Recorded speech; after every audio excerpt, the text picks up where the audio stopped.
GMT. World leaders at the COP28 climate summit in Dubai that ended on Wednesday began the gathering with a major declaration recognizing that food, what people grow and eat, is a crucial factor in global warming. But it was notable that in the summit's final declaration, there was no clear commitment concerning how to decarbonize food systems, nor was there a recognition that even if food is produced using more sustainable approaches, expanding conventional agriculture could, for some countries in the developing world, accelerate environmental destruction. Well, Musa Kpaka is the Minister for Agriculture and Food Security in the government of the West African state of Sierra Leone. At COP28, his country launched a new global group called the Alliance of Champions for Food Systems Transformation. That was along with Brazil, Norway, Cambodia, and Rwanda. The aim is to transform food systems in member states so there is full access to nutritious and sustainable diets. I've been speaking to him and asked him first to explain why Sierra Leone is leading that alliance. From the Sierra Leone standpoint, we thought this was a very good opportunity to, first of all, showcase some of what we're already doing by taking an all-of-government approach to addressing food systems need in the country. We thought it would be a good way to learn from others who are trying to do the same thing. And we thought it's a way to demonstrate that if you want to be serious about having real impact in feeding your populations now and caring for the environment and creating jobs, and that we can showcase this to the world and that we can attract others to join us. Give us some examples of what you're doing and the difference it could make. His Excellency the President, retired Brigadier Julius Maada Bio, won re-election, and he's decided for the next 5 years that food systems and agriculture will be his flagship program for the next 5 years. What that means is he will throw a lot of resources at this. He will make it a priority program. We in Sierra Leone import a lot of food. The value chain and the global network of food distribution is interrupted. That has led to price hikes for a lot of essential commodities that we import.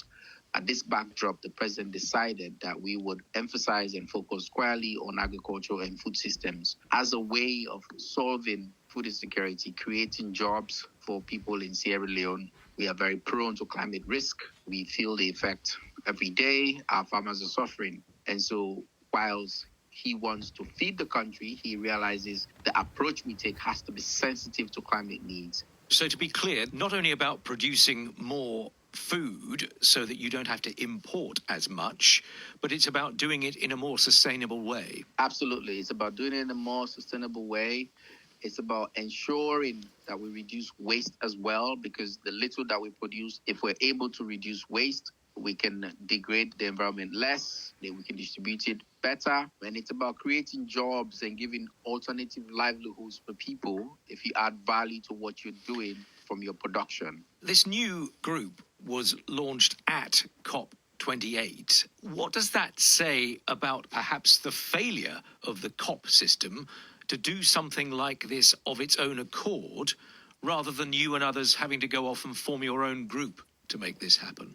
I wouldn't put it as a failure. I think we launched this at COP indeed. In fact, we launched it on the Food Day. COP28 this year for the first time made food systems a priority. And for the first time in COP, there was a food day dedicated for talking about food systems. But still, at the summit's final declaration, there was no agreed commitment to decarbonising food systems. And that is clearly concerning, isn't it? Well, no, there was agreement on decarbonizing food systems. That there was a softening of language around whether we are weighing enough of fossil fuels and things like that. But food system was key, and decarbonizing that was a priority.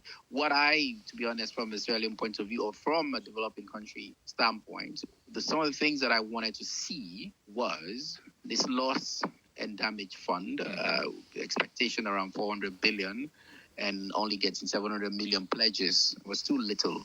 That's money from richer countries to poorer ones to help them with the effects of climate change, effectively, isn't it? Exactly. When you see a loss that happens, that's essentially that. Food systems and agriculture in general is a private sector-led approach that requires investments and investments in actually a lot of renewables when it comes to processing. We've seen over time a decline in this project preparation window funds that essentially are available for poorer countries to be able to use to adapt and to change their ways of engaging and to adopting new approaches to mitigate climate change effects. But to be able to do, we are going to require resources. And that's where we would want the rest of the international community that really wants food systems in a place like Sierra Leone to thrive and to be able to do it in a green way, in a sustainable manner, requires resources. And which is why we are in this, to show that we are trying, that we want to do our best. Henry Musa Kpaka, Sierra Leone's Minister for Agriculture and Food Security.